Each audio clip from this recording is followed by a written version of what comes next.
Hello, BookTube. Well, it's later in the day, as you can tell from the dodgy light, and Frida and I have reclaimed our kingdom.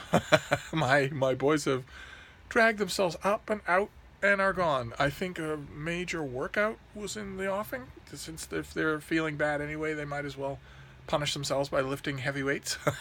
uh, we wormed our way in on the bed amidst the teenage bodies and eventually got comfortable, and I watched Frida move around the landscape, deciding which kind of teenage boy muscle she most prefers sleeping on. Is it lats? Is it delts? Is it abs?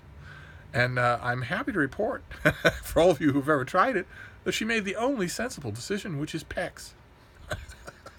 But one thing happened a bit earlier, while I was not in this room, but in the other most used room here at Hyde Cottage, which is the loo. I was, shall we say, reading in the bathroom when I heard a noise at the front door, at the mail slot. Of course, it's a bleak and barren Sunday, so there wasn't going to be any noise at the mail slot. And I'm thinking, okay, did somebody somewhere have something delivered from Amazon, and they're doing that? And I was listening, and it was somebody working hard to shove a package through the mail slot in the door rather than leave it on the porch and ring the bell. And the more I listened to the person really giving it the old college try of shoving this thing through the slot, the more I realized it can't be Amazon, because Amazon clearly has rules that its drivers try hard to follow about not manhandling the packages. But I thought, what else could it be? It certainly can't be a mail delivery of mine.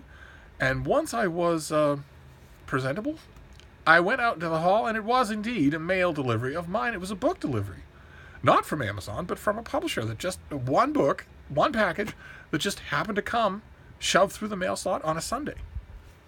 This thing right here, one of these cardboard things. So I thought we'd go through it together. I mean, if that doesn't call for a mail haul, I don't know what does. So we'll see what we have here. This is one of those vacuum pressed mail things that just they stamp on in a conveyor belt line. And I complained liberally about one last time I did a mail haul, and a couple of people emailed me and suggested that perhaps I was opening it wrong. And I lowered my glasses and said, "How dare you? Do you have any idea how many packages I've opened?" But they pointed out that perhaps instead of opening it this way, I should open it along the perforation on the side, that maybe that would make it easier. We'll see if that's true. All right, it made it easier, but only minimally. So, what have we got here? Oh my, oh goodness gracious. Oh my, is this, okay, this is coming up right away in January, right around the corner in January of 2019. This is a great series, fantastic. Those of you who don't know it, I strongly advise you to get to know it. It's a series of police procedural thrillers set in the American South, starring a character named Dave Robichaux, and they're by James Lee Burke. And this newest one has the rather unattractive title of Review Copy Not for Resale. Although I see other wording on the cover, perhaps New Iberia Blues was the original title. I kind of like that better than Review Copy Not for Resale. Hey, scum book reviewer, even though we're asking you for free publicity, we're still admonishing you not to steal from us. Well, no, I guess that was the original neon orange sticker, but then that was too long.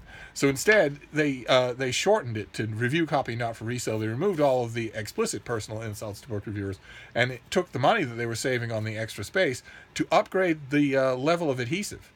There's no way to take this sticker off the book. So it's not just Review Copy Not for Resale, it's also ugly forever.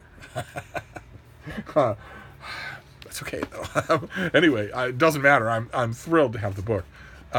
This is even kind of a nice cover, although it's a photo cover for Dave Robichaux.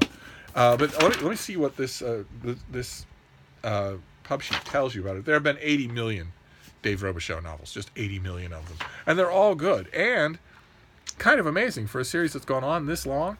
You can jump on at almost any point, that's kind of unusual for well, actually, let me see. It'll probably be in this book. 1, 2, 3, 4, 5, 6, 7, 8. Yeah, there have been 24 Dave Robichaux novels. Okay, and this one Let's see here. This January, here, let me do this. The lighting is dodgy, but we'll do that so that you can just see what a normal person will see on the book. This January, beloved detective Dave Robichaux returns in the gripping new mystery from New York Times bestselling author James Lee Burke. In this latest installment in the perennially best-selling series, the shocking death of a young woman leads Detective Robichaux into the dark corners of Hollywood, the mafia, and the backwoods of Louisiana. Filled with lush, visionary prose, New Iberia shows that James Lee Burke shows no signs of stopping. In fact, he just keeps getting better, according to Booklist. Deftly mining the human psyche with his trademark Faulknerian prose and cementing his place as a true master of the mystery genre. For those of you who have not read him, allow me to reassure you that his prose is not Faulknerian, except in the sense that it deals with the American South.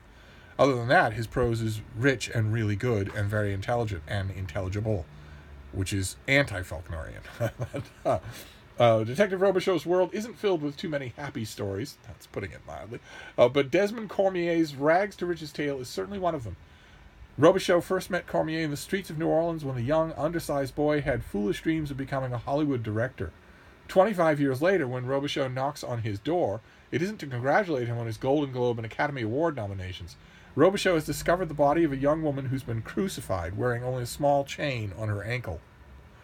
She disappeared near Cormier's near his estate. I don't care where it is. It's in Donegal somewhere. And Robichaux, along with his young deputy Sean McLean, are looking for answers.